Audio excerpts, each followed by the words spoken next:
Welcome back to Limited Bash Customs. I'm here again with the Holden HZ ute. This should have been the final episode of the series where we applied any finishing touches and got it ready for the owner to come pick up. However, that is not the case, so we'll have a few more episodes to go more than likely. As you saw in the end of the last episode, I believe the vehicle was running a bit rough. It was blowing excessive water out of the exhaust, especially considering it was at operating temperature. And it kind of went downhill from there.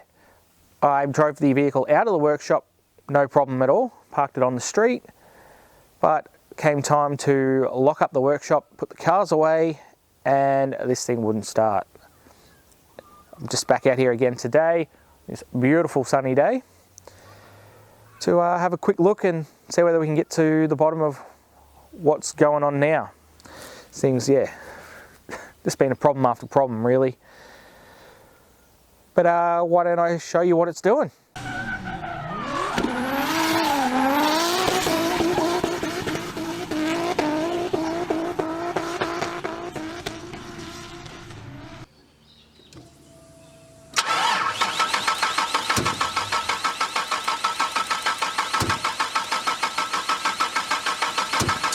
So hopefully that came across on the camera all right, and that you heard that there was some backfiring and it obviously didn't start up.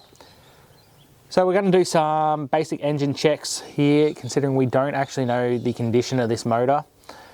Starting with removing of all the spark plugs and doing just a basic compression test to make sure we've got a decent engine to begin with. So I've just taken the plugs out and they're very wet, which makes sense considering the vehicle isn't actually firing up and running. So that's half of them out. It's time to do the other side. While we're here, these ratchets, a beautiful thing, especially for these Holden motors. Getting in there, it's got the nice little bend in the handle, as well as the pivoting joint. This makes these jobs a lot easier. Another tool I recommend chucking in your toolbox. Generally, when we're doing a compression test, we'd have two people operating it. So you'd have one out here in the engine bay with the compression tester taking the reading. You'd have somebody else sitting in there turning the motor over.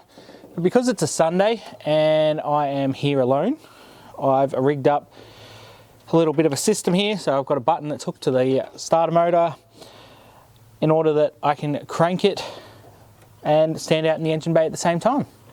Let's start this test.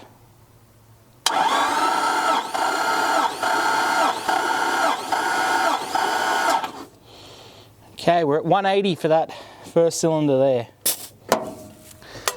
So this side's all pretty good, 175 to 180.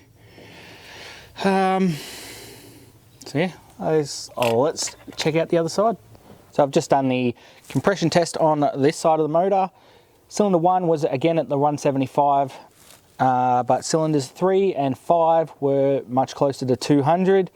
Which is not really what you want to see in a compression test. You want everything to be pretty flat across the board. So we're already here doing some tests on the motors. We've had the spark plugs out and everything there. So I figured this is a pretty good time to stress test the coil packs. So I've just got the first one hooked up now, and let's see what it does.